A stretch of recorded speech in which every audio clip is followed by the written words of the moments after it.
Olá! Que leituras nós podemos fazer, né, desse atual momento que vivenciamos no mundo em razão da pandemia do novo coronavírus?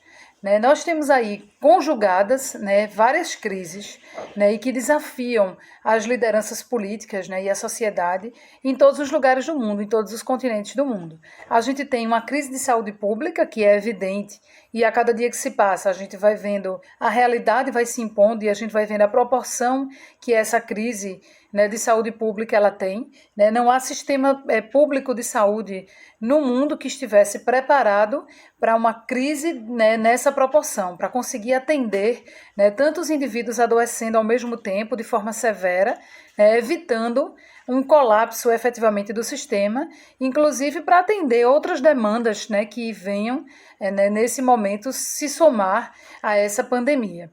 Além desse problema de saúde pública, né, que desafia a sociedade, não existe nesse curto prazo, imediatamente, uma solução da ciência para evitar essa contaminação. Não há remédio, não há vacina, né, apenas há paliativos e diferentes formas de lidar com esse problema que já está instalado, não é um futuro, é um presente.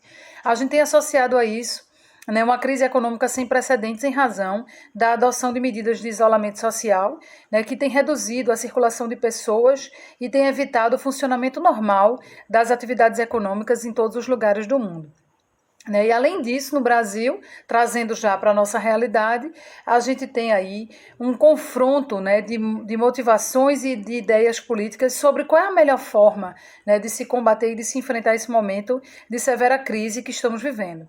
Né? A gente tem escancarado nesse momento, né, esse desenho federativo que a gente vive no Brasil, onde você tem a repartição de atribuições e, ao mesmo tempo, a distribuição de recursos públicos feita de forma desigual entre Estado, União e municípios, né, e que quando não há um entendimento político, quando não há uma concertação política, né, sobre a melhor forma de atuação conjunta desses atores, desses entes federados, no combate a uma crise dessa proporção, você acaba tendo um desalinhamento que contribui para que a população, a sociedade se sinta ainda mais insegura, ainda mais ansiosa e ainda mais vulnerável num momento que, por si só, né, ele já exige, né, que a sociedade tenha muita serenidade e que as pessoas tenham muita capacidade de se adaptar a esses novos formatos de relacionamento social.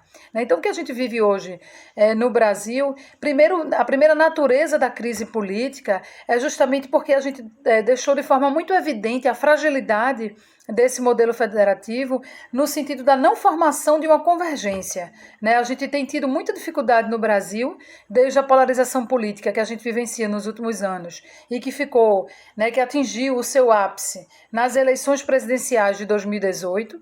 Né? Então, desde então, a gente vive um país dividido, com maiores momentos de acirramento da luta política e ideológica, principalmente utilizando as redes sociais como canais dessa discussão política. Né? Então, a gente vive isso de forma muito acentuada e, em alguns momentos, isso serena um pouco, mas em nenhum de 2018 para cá, a gente não conseguiu atingir um momento de formação de uma agenda consensual. Né? Mesmo os grandes temas da sociedade brasileira têm sido enfrentados e tratados sempre nesse viés de uma polarização que, na pergunta principal que o país, que a sociedade tem, sobre quais são os consensos que a gente tem e o que é que não pode deixar de ser feito para melhorar a qualidade de vida das pessoas, para trazer vida, né, uma vida mais equilibrada, né, uma economia mais equilibrada, para reduzir desigualdades, quais são as verdadeiras prioridades da sociedade brasileira. A gente não tem conseguido fazer isso, né, de forma serena nos últimos anos, e especialmente agora que a gente vive uma crise que deixa os ânimos à flor da pele, que deixa as pessoas ainda mais vulneráveis nesse debate todo, a gente tem tido muita dificuldade de formar essa agenda. Né? Se, por um lado, governadores e prefeitos têm tentado fazer a sua parte, né, tanto na oferta, na ampliação da oferta de cuidados com a saúde, para evitar, né, que mais pessoas morram e sejam, né, venham a padecer ainda mais com essa pandemia. Né? Por outro lado, medidas econômicas efetivas por parte de estados e municípios não estão conseguindo suprir o tamanho do problema da crise que já se avoluma e que já deixa milhares e milhares de pessoas hoje sem uma renda mínima para sobreviver.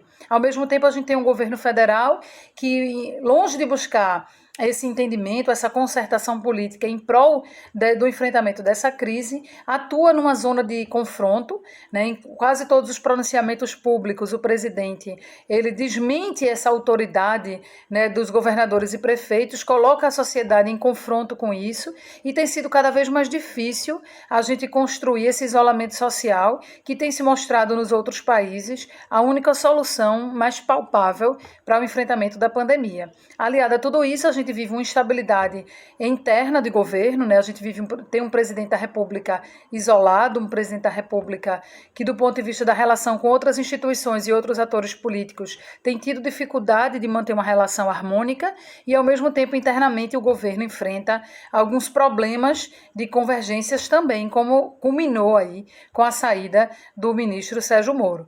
Então, o que a gente aguarda para os próximos dias é que o governo consiga construir uma concertação política interna, né? Ele acerte a mão nas medidas que têm que ser adotadas, faça com que a intervenção do Estado, a ajuda que o Estado precisa dar nesse momento às empresas e às pessoas, ela aconteça de forma mais eficiente, com maior velocidade, e as pessoas se tranquilizem um pouco mais, né, a partir de uma credibilidade que precisa ser restaurada, que precisa ser reconstruída. Então, infelizmente, nesse momento, o que nós temos é conjugação de crises, e ainda mais uma crise política que parece ganhar proporções maiores e deixar tudo ainda, o terreno onde nós vivemos hoje, ainda mais instável. Esperamos que possamos voltar, né, nesse canal depois para dar boas notícias, para dizer que todos esses cenários se transformaram num sentido de construção, no sentido de um enfrentamento efetivo a todas essas crises que a gente vive. Até mais, até a próxima oportunidade.